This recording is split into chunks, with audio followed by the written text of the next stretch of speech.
Today, we are going to talk about a very controversial topic. Whether or not you should guess tukka marna answers in competitive entrance examinations. I ran a survey myself, and you see that the people who think you should never guess answers are two-thirds majority. But today in this video, I am going to propose that you should guess some answers in the entrance examination. Hey, I'm already getting low marks. You want me to guess? Get negative marks, huh? No. All I am telling you is that you test out this strategy. You know iQuanta? They are doing free MockCat all over India called iCat 1.0. It is totally free of cost. You can write this MockCat, understand what your percentile is. They are going to tell you based on this percentile what college you will get, what package you might get.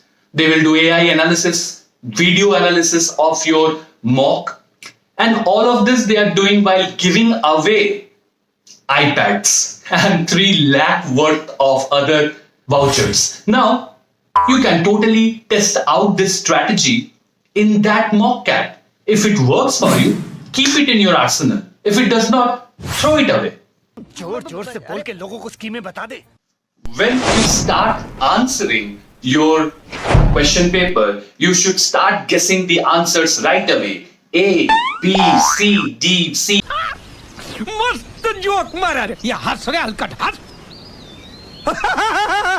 No, but you cannot also attempt the paper in a serial manner. 1, 2, 3, 4 or opposite 20, 19, 18. Serial order is not the way to solve MCQ questions. MCQ question should be solved in 3 phases.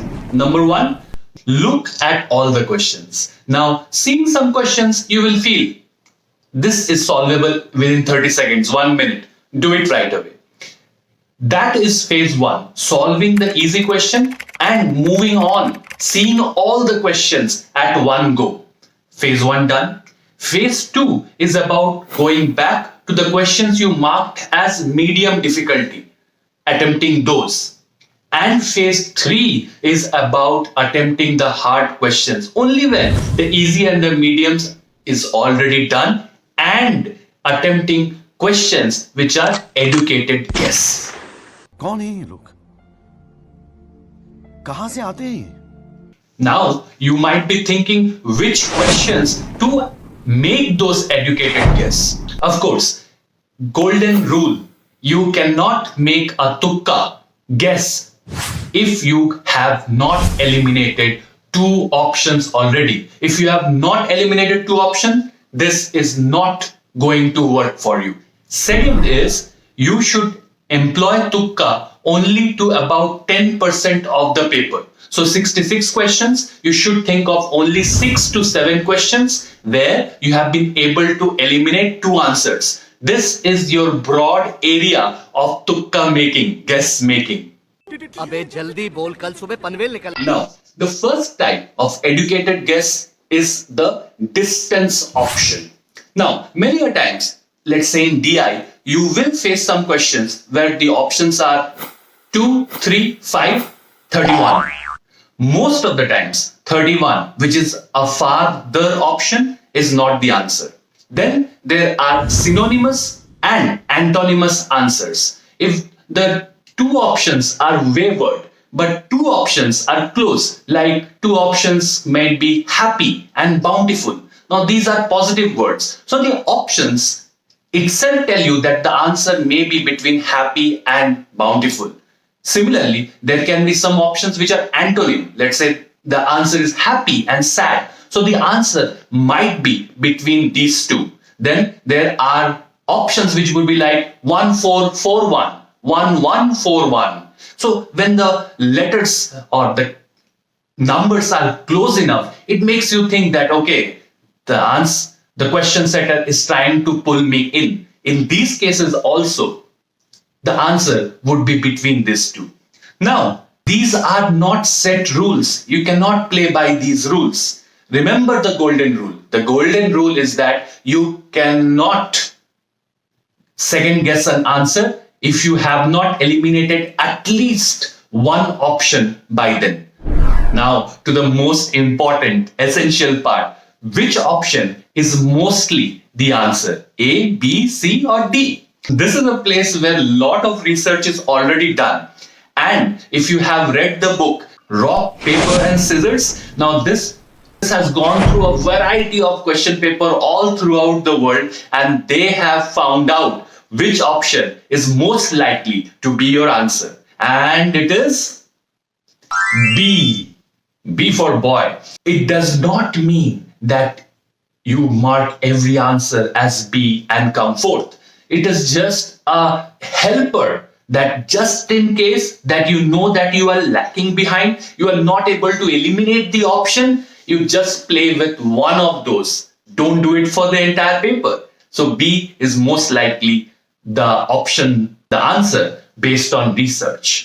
Now you took your mock, you have done 6 tukkas, 6 guesses. It is time to analyze how you did about it. If out of the 6, in 5 of the options, you were not even able to come to the 2 best options, that is, you thought A and B is the answer, and marked A, but the answer is C. Such cases means that your elimination itself does not work. In those cases, you should think about not following this strategy at all. If out of the 6, you were able to find the best 2 answers in 5 of the cases, then this strategy is for you, because there is a very good possibility that out of the 5, at least 2 or 3 will be right. If 2 are right, you get 6 marks, 4 wrong, so positive 2. If 3 are right, then you come with +6, and that is going to push your rank way, way high. If you ask your friends who have scored more than 99 percentile and ask them, hey, do you tukka maring any answers? Do you guess answers? They will say a resounding no, because no one wants to say that, hey, I got this marks out of sheer luck.